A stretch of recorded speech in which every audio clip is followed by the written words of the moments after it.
Oui, je suis du monde de l'entreprise et dans le fond, je suis assez sensible à ce que toutes les parties prenantes de notre société se préoccupent de sujets d'avenir.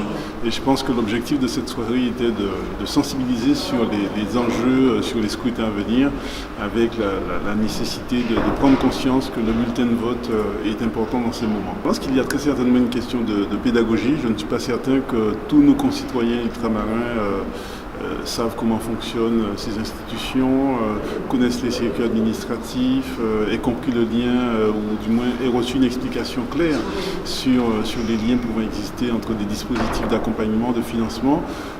Dans le fond, je peux comprendre ce qui intéresse l'ultramarin, c'est ce qui se passe à proximité de lui. Et le défi, c'est de rapprocher l'Europe du quotidien de chaque Français, de chaque ultramarin.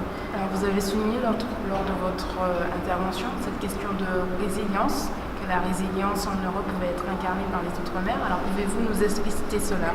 Oui, je me nourris de mon quotidien et de rencontres de gens qui expriment des qualités extraordinaires. On est bien au-delà du dynamisme, hein, c'est bien plus que du dynamisme.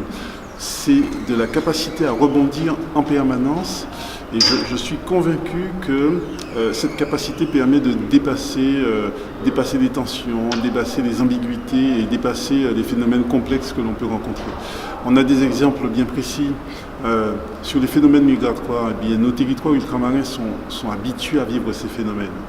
Alors je ne dis pas que ça se passe toujours facilement, mais on a toujours su en faire un élément au final qui favorisait de la transformation qui était appropriée.